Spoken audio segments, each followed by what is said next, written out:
എന്തുകൊണ്ടാണ് നെതർലൻഡ്സിനെ ഹോളണ്ട് എന്നുകൂടി വിളിക്കുന്നതെന്ന് നിങ്ങൾ ഇതുവരെ ചിന്തിച്ചിട്ടുണ്ടോ? ഹോളണ്ട് എന്ന പേര് 10-ാം നൂറ്റാണ്ടിലാണ് ഉത്ഭവം കൊള്ളുന്നത്. ഹോൾട്ട്ലാൻഡ് എന്നറിയപ്പെടുന്ന ആ പ്രദേശം കാലക്രമേണ ഹോളണ്ടായി പരിണമിച്ചു. യഥാർത്ഥത്തിൽ ഹോളണ്ട് എന്നത് നോർത്ത് ഹോളണ്ട്, സൗത്ത് ഹോളണ്ട് എന്ന 2 പ്രവിശ്യകൾ ഉൾക്കൊള്ളുന്ന നെതർലൻഡ്സിനുള്ളിലെ ഒരു പ്രദേശമാണ്. എന്നിരുന്നാലും കാലക്രമേണ ഹോളണ്ട് എന്ന പേര് മുഴുവൻ രാജ്യത്തിൻ്റെയും ഒരു സംസാര ഭാഷയായി മാറി. പക്ഷേ ആളുകൾ ഇപ്പോഴും നെതർലൻഡിനെ ഹോളണ്ട് എന്ന് വിളിക്കുമ്പോൾ വൈ ദ കൺഫ്യൂഷൻ? ഈ 20-ാം നൂറ്റാണ്ടിൽ ഡച്ച് ടൂറിസം ബോർഡ് സന്ദർശകരെയൊക്കെ ആകർഷിക്കാൻ വേണ്ടി ഹോളണ്ട് എന്ന ടേം ക്യാച്ചി സ്ലോഗനായി ഉപയോഗിക്കാൻ തുടങ്ങിയതോടെ ഹോളണ്ട് എന്ന പദം കുറച്ചുകൂടി പോപ്പുലർ ആവാൻ തുടങ്ങി.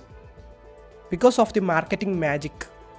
പിന്നെ ആംസ്റ്റർഡാം, റോട്ടർഡാം, ലൈഡൻ തുടങ്ങിയ നെതർലൻഡിലെ ഏറ്റവും പ്രശസ്തമായ നിരവധി നഗരങ്ങൾ ഹോളണ്ടിലാണ് സ്ഥിതി ചെയ്യുന്നത്. ഈ ഒരു കൾച്ചറൽ സിഗ്നിഫിക്കൻസും ഹോളണ്ടിനെ വൻ പോപ്പുലറാക്കി.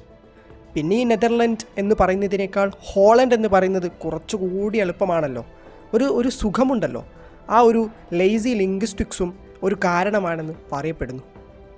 ഇനി നെതർലൻഡ്സ് തന്നെയാണ് ഹോളണ്ട് എന്നതിൻ്റെ വെർഡിക്റ്റ് നോക്കുകയാണെങ്കിൽ യെസ്, രണ്ടും ശരി തന്നെയാണ്. പക്ഷേ ടെക്നിക്കലി നെതർലൻഡ്സ് എന്നത് ഒഫീഷ്യൽ നെയിമാണ്. അതേസമയം ഹോളണ്ട് എന്നത് ഒരു പ്രത്യേക പ്രദേശത്തെയാണ് സൂചിപ്പിക്കുന്നത്.